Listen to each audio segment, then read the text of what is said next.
Global War 36 enthusiast here with Operation A View to a Kill, AVtaK, turn 1.2 CCP and 1.3 USSR.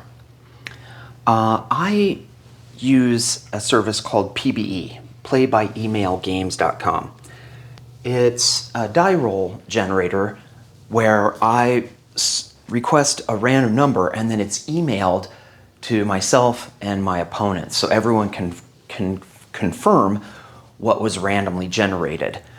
The reason I use PBE is for situations like a recent game I played in where I was the Soviets and it was turn 15 and I had strategic rockets at stage 1 and I needed it to reach stage 4, of course, to score my technological strategic objective. Over the course of the next 4 turns, I succeeded 3 times, and that was pretty lucky. I like that I was using PBE, and then I'm above reproach. I don't expect anyone else to use PBE. I know some of my viewers in the past have complained they want to see the die actually rolled, but for really important single roll roles like CCP's spreading influence, a very important role, recruitment roles, and tech roles, I use PBE just because I just want it to be without I don't want my integrity to ever be questioned. So I already did the PBE for the common turn. We're just going to start while I've got the tech board on screen here. With version 4.1, the Soviet special ability or special objective, strategic objective, propaganda war changed to rapid industrialization, and it gave a bonus if you hold all 6 of your Soviet home country cities, then you get 1 tech roll, and that's great for the Soviets. I've selected improved factories. I like the increased build capacity and the T-34s. So PBE generated a 10, and I did succeed. I advanced to stage 1, tied with the Germans for improved factories. Okay, so now we will go to 1.2 CCP. Oh, actually, before we do that, I got a tiny bit of housekeeping. My good friend Panzer J is a brilliant German player, but he has this blind spot for his submarine. On the first turn, you start the game with German submarine on the place units build queue. So that submarine needs to get placed, Panzer J. Sorry about that, Silk, giving the Germans a submarine. The CCP isn't purchasing anything. They're going to save their 2 IPP. I want to use one of those IPP to increase my spreading influence roll. But let's do combat movement. So I'm going to take the chance. As Silk says, CCP has to grow or die. So from Shenxi, 2 mountain infantry and 1 cavalry, all at 2. We'll go into Szechuan, where he has a militia at 2 and an infantry at 4. So it's 6 pips to 6 pips, but I've got 3 units to take hits with. I really need one of these 3 to hit. So I got 2 mountain infantry and a cavalry. And I don't want him to hit twice. That could be the end of the CCP. Holy smoke. Okay. So I got a 1 and a 2. So that sets me up with 2 hits. He's got 1 at 2 with his militia. Miss, and he's got 1 at 4. It'd be great if he missed with this too. Nope. I'm totally fine. I took Szechuan, and what that does for me is it allows me to spend 2 on my spreading influence roll against Hopei, because I'll have 2 territories touching Hopei. So I'll take Szechuan. I need a thing. A rondelle. Take Szechuan with 2 mountain infantry. And I'm going to spend 2 IPP to recruit against, or to do spreading influence against Hopei. And you want to do that as a CCP. You want to do your spreading influence roll before you do your recruitment roll. They both occur in the place units phase, so you could choose which one you want to do in which order, but it's much smarter to try spreading influence. If I succeed here, then I'll have 4 territories and my recruitment will be at a 4. If I did it in the other order, and first I did my recruitment with just the 2, and then I did my spreading influence, I'd miss out on 16% chance of getting an extra recruitment. Okay, so the CCP spent 2 is going to spend 2, and then it collects 2, so it ends the turn with 2 IPP. I'm going to do the spreading influence roll and my recruitment roll at the end of the USSR's turn, because I have the Spanish recruitment roll and the Mongolian recruitment roll. All those things are teed up. So, all right. Non-combat movement. How do I have this set up? Okay, purchases. I guess that's the first thing I should do. Purchases. I've got a sub and a destroyer that will get placed off the place units build queue. And I'm going to purchase 1 infantry for Lend-Lease for the purpose of Lend-Lease and save 1 IPP. Okay. Combat. I do have a couple combats here in with the Spanish Republicans. From C-Zone M1, there's a major port here. So these 2 units have a range of 4, and they will move 1, 2, 3, 4, and hit A28. From Madrid, this fighter will go 1, 2 to A28. So it has a range of 2 to land. Get myself a little marker. Keep track of that. Okay. And then from Madrid, 2 infantry and a medium bomber will go into eastern Andalusia. And those will be my 2 attacks for 1.3. So let's do the attack on, oops. Yeah, let's go up here and rotate this down a little bit. Probably be easier to see the numbers on the dice this way. Okay, so we'll do this attack in C-Zone A28. No, actually I'm not, because, hold on, let me double check my phone. I asked Panzer J if he wanted to scramble into A28. He does have that fighter there, and he hasn't responded yet, so why don't we'll PBE this if after Panzer J lets us know what he wants to do. So I'm going to do the attack into eastern Andalusia, where you have 2 infantry and a medium bomber. Here's a 2 infantry at 1. Miss, and here's the medium bomber at 7. Oh, that's a hit. Almost rolled over to a 10 there. Then he has the infantry at 4. I hope this infantry misses. Yes, okay.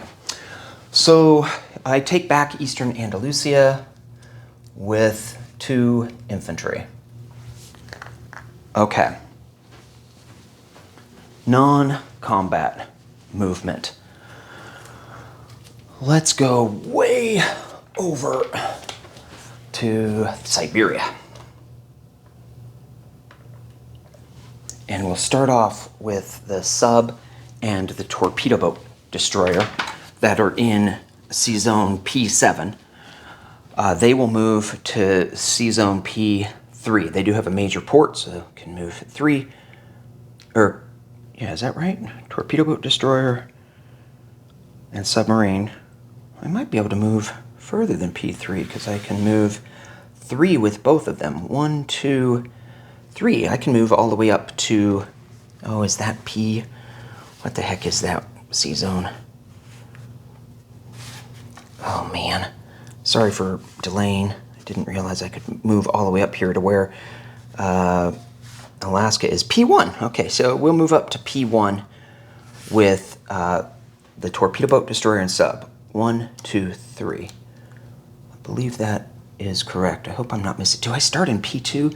Sorry for this confusion. Let me double check I thought I started in P7, but maybe that's why I can only make it to P3. I've got in my notes that I can only make it to P3. But I do have a major port in Primorsky Krai. Sorry for this delay. Where is Primorsky Krai? No, I start in C-zone P7. It's the very first thing at the top of the chart. So I can make it all the way up there to C-zone 1, 2, 3, to C-zone P1 with those guys. Okay. Then from Primorsky Krai, okay, from Primorsky Krai, 1 infantry will move to Amur. From Yakutsk, 1 infantry will move to Amur. From Chita, 1 militia and 1 motorized infantry will move to Amur. From Moscow, 1 fighter will strategic rail move to Amur. From Orel-Kursk, 1 fighter will strategic rail move to Amur. Now let's go over here to Novosibirsk.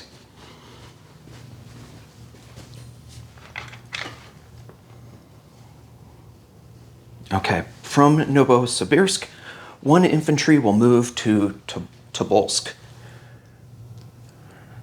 From Novosibirsk, 1 cavalry will move to central Kazakhstan. From central Kazakhstan, 1 motorized infantry will move to Stalingrad. Let's see if that's on camera. Not quite.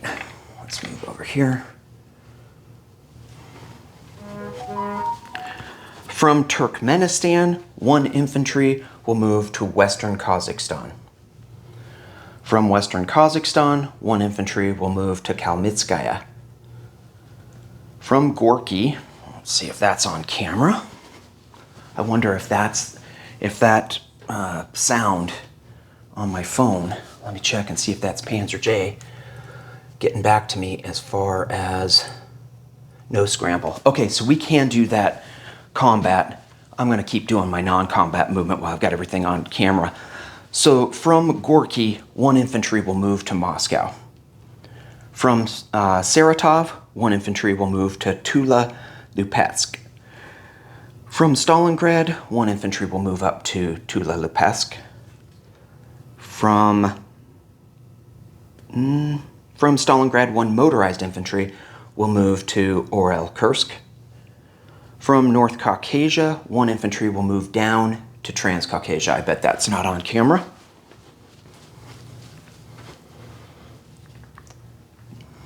So I moved from North Caucasian infantry down to Transcaucasia. And then from North Caucasia, 1 cavalry will move to Orel-Kursk.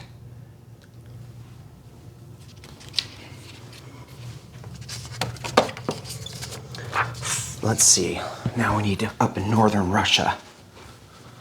Not sure if that's on camera. Okay, from northern Russia, 1 infantry will move over to Karelia. From Moscow, 1 tactical bomber and 1 air transport will fly to Leningrad. From Donetsk, Kuban, 1 seaplane will fly to Leningrad. From western Russia, 1 infantry will move to Karelia. From western Russia, 1 cavalry will move to Orel-Kursk. From Smolensk, 1 infantry will move to western Russia. From Smolensk, 1 light armor will move to northern Belarusia. From Orel-Kursk, 1 infantry will move to Smolensk. From eastern Ukraine, 1 infantry and 1 motorized infantry will move to Orel-Kursk. From C-zone M11, I don't know if Crimea is down there. Nope, just a bit off screen. Okay, from M11, 1 heavy cruiser and 1 destroyer will move to M2. I get a movement of 4 here. So 1, 2, 3, 4 over to M2.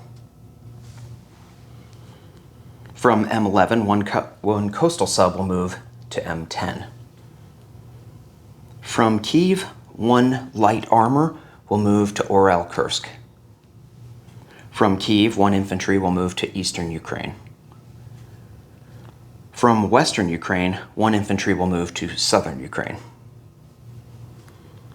From A28, that's the sea battle that we need to fight.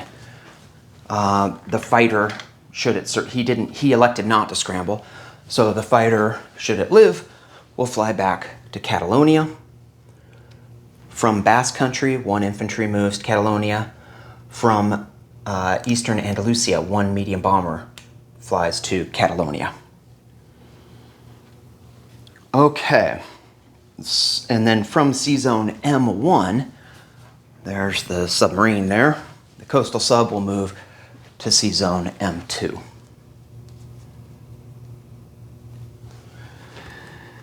Okay, let's do the combat that we have in C-Zone A28. What we have here is a destroyer at 4, a heavy cruiser at 6. I think I need to back up a little bit here to get everything. Hope I have everything on the field. Okay, so one destroyer at 4, heavy cruiser at 6, and a fighter at 6. One destroyer at 4, hit. I think that's it. I think that's the end of the battle. And then he has one shot at 6 with his heavy cruiser. Miss, okay. It doesn't really matter with these forces, but the Spanish Republicans prevail without losing a unit. So in C-Zone A28 is a heavy cruiser, Spanish Republican heavy cruiser, and a destroyer. All right, now to place units. So the Soviets have a destroyer and a submarine to place, and they will place them in C-Zone A14.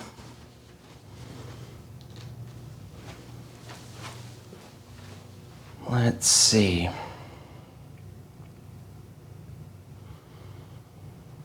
And then Lend-Lease delivery. So let's review how Lend-Lease delivery works.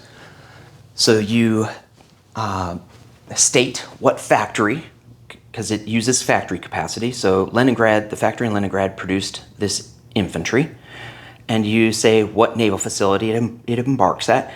It's embarking at this major shipyard in Leningrad. Then you trace its, you say what port it's going to go to. It's going to go to Catalonia through the Straits of Gibraltar, and then you have to take the shortest path along there, and then it debarks in Catalonia. So let's show that happening. So it debarks in Catalonia, and at this point, that's when you change the sculpt.